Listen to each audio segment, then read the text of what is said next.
Egunon jainkoak, ETB-ko ikusentzuleok, ongi etorri gaurko saiora.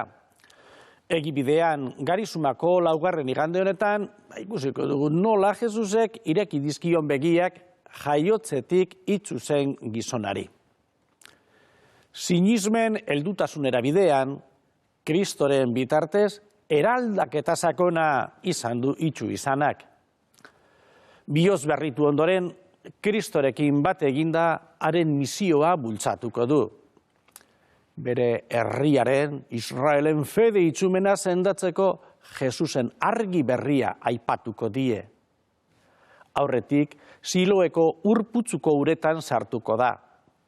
Bataioaren irudia ere bada. Izan ere, itsua uretan begia garbitu eta ikusten zuela itzuli zen. Jesusen argian argitua dugu itsu izandakoa.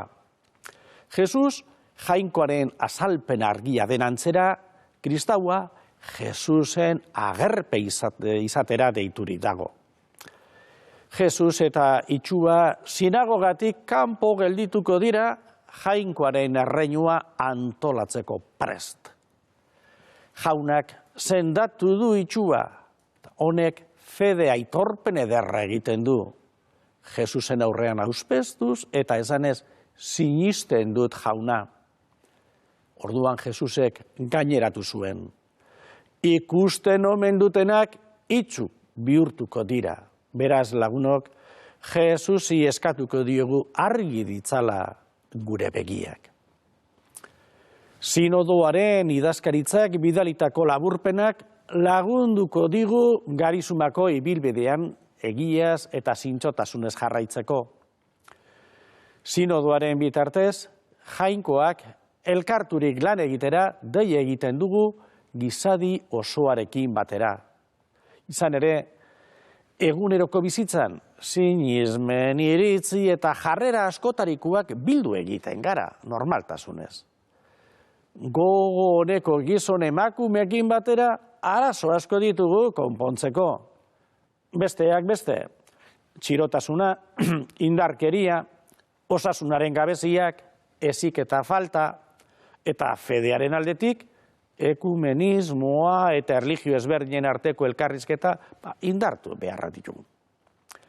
Gizarte arazoak, erlijioak, kultura, ekonomia, ekologia eta bar loturik daudelako, barru-barrutik. Ezberdintasun handiak dituzten gizataldetan, bakea eta adizkidetzea beharrezkoak dira. Sekularizazioa, norberekeria, kontsumismoa, etikaren erlatibitazioa egiazkoak dira. Erakunde erlijiosuek ez dute une gozorik bizi. Elizaren barnean ere, gai askotan, jarrera kontrajarriak dira. Okerrena da, egoera aldakor eta korapilotzen aurrean familia askok, eta askok ez dutela euskarri sendorik. Kristau elkarte txikienek gehiago nabaritu dute kultura nagusien eragina, baina bere indargabean ondo moldatu dira, besteak entzuten, malguak izaten, jokabide ezberdinak ulertzen, eta adierazpide berriak erabiltzen. Indarri gabe, kultura indartsuen erdian, badakite euren burua zaintzen. Herri indigenek babes berezia behar dute. Garbi dago egoera zailetan, Elizak beti bereizmena eta irtenbide sortzaileak landu behar dituela. Bila ibili gabe, horremen ageri zaizkigu, aginpide zorrotza, adizkide kutxunak ez direnekin elkarrizketarik eza, bai, historio aldrebezak eta arazo benetakoak dira gure Elizan, baina beti itxaropen puntu batekin. Jokabide jatorrak, erantzukizun partekatuak, harreman atseginak, esku hartze pozgarria, jainkoaren opari handia bezala, eta guretzat eta eskertzen dugu. Emakumen parte hartzea Elizan oraindik gai gordinik dago. Eliz elkartean emakumeak gehiengoa dira beti, baina erabaki gunetatik gehienetan urrun daude. Orain adibide txikia.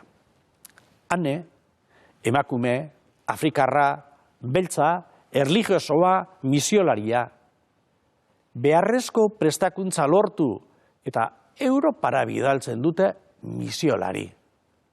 Berak, Afrikan dabiltzan misiolari europarrak ezagutzen zituen eta miresten. Hanek, Europan misiolari handia izateko amets egiten zuen. Baina Europara etorriaz bat, bere amets misiolaria zapuztuta, birrinduta gelditu zitzaion. Misiolari eta misiolarena etorri, baina Europarrek beste emakume beltz etorkin bat bezala hartu zuten, bizi baldintzako betzera etorria gisajua. Askoren jarrerak ulertarazi zioten Europako gehienen iritziz, Afrikak eta Afrikarrek ezer gutxi zeukatela Europari eskaintzeko. Berehala ikasi zuen Europarren buruan Afrika, txirotasun, gerra, indarkeria, nazpila, gizarte ezarkitua, gaixoaldiak, ustelkeria eta abarren esparrua zela. Han eren buruan berriz eta haren bihotzean beste hau dago. Afrikarren bizitza eta gaztetasuna, elkarte zena, harrera ona, eskuzabaltasuna, fede bizia bedorrena bezalakoa. Aurreritzi zitalak hor dira, baita kristau zintzuen artean ere. Hanek, apaltasunez ikasi behar izan du bere burua duintasunez jasten, bidegabekeria handiari aurre egiteko. Jainkoaren erreinuko elkartasuna eraiki nahi du, baina realitatearen edertasunak eta auleriak besarkatu behar ditu. Hor dira, patriarkatua, aginte borroka, xenofobia, bazterketa, erlijioarekiko axolagabekeria, diru gozea eta hor dira. ETB-ko lagunok, gaur Bilbo, Donostia eta Gasteizko Elizbarrutietako misioen eguna ospatuko da. Parrokietan diru bilketa berezia egingo delarik, adiberez.